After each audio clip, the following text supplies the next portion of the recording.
In any other part of the world, a tiny strip of land found just off the mainland would easily have been transformed into a holiday resort, especially with views such as these. Robben Island also boasts an abundance of natural fauna, a rich marine life, and is home to over 100 bird species.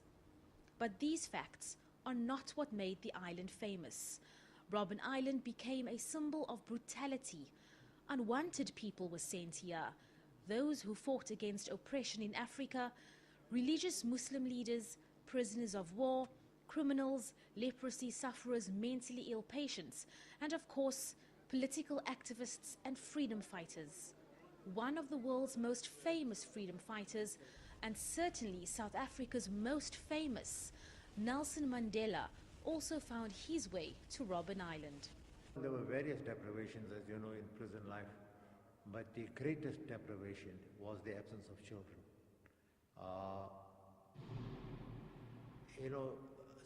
The warders could be very nasty also.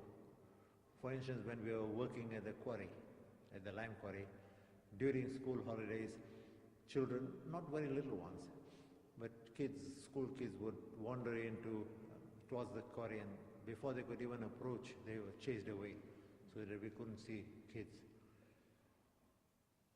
Babies under 2 were allowed to come with their mothers, but then until the age of 16, they were not allowed. Madiba saw his 2 little girls when they were 2 and 3, and the next time he saw them was when they were 16.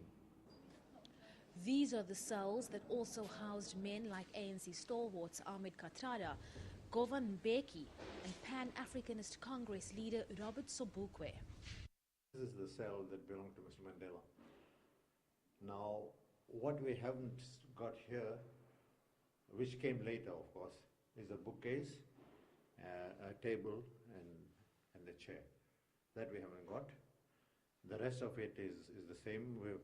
There are no flush toilets here, so this was the toilet bucket.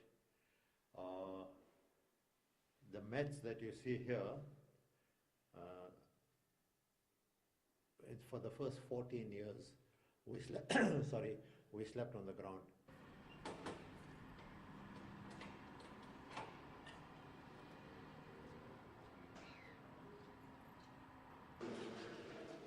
These corridors hold memories of brutality and victimization.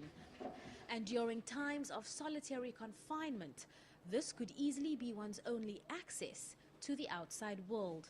But as Kathrada remarked, Robben Island should be a monument to triumph of the human spirit against the forces of evil.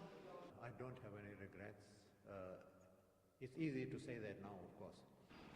But it took years of sacrifice from people like Kathrada before the battle was won. For Nelson Mandela, it was 27 years behind bars, 18 of those spent here on the island as prisoner 46664. His time here was spent reading and writing. Anyone found with a book after those hours is punished. Anything, writing anything or with a book, you are punished. Madiba wrote the basis of what became Long Walk to Freedom. That was written in prison. Large portions of their days were spent in the lime quarry.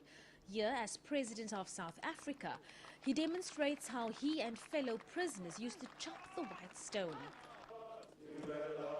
In prison, he never compromised his political principles. During his time on the island, he was offered a remission of sentence if he chose to recognize the Transkei and reside there. He refused. Through all this personal turmoil, Madiba remained a constant source of strength to his fellow inmates. In 1984, he left the island and was transferred elsewhere. Madiba has on numerous occasions returned to the island, often bringing international guests along to view what is now a World Heritage Site. Visiting, one would be treated to a walkabout, shown various key sites on the island. Of course, Madiba's cell would be at the top of your list of things to see when on Robben Island.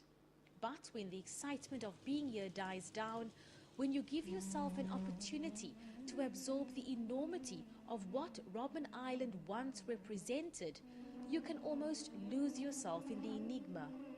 Today, Robben Island Museum is a monument to South Africa's history. Thousands of tourists, local and foreign, flock here, searching, wanting to know more.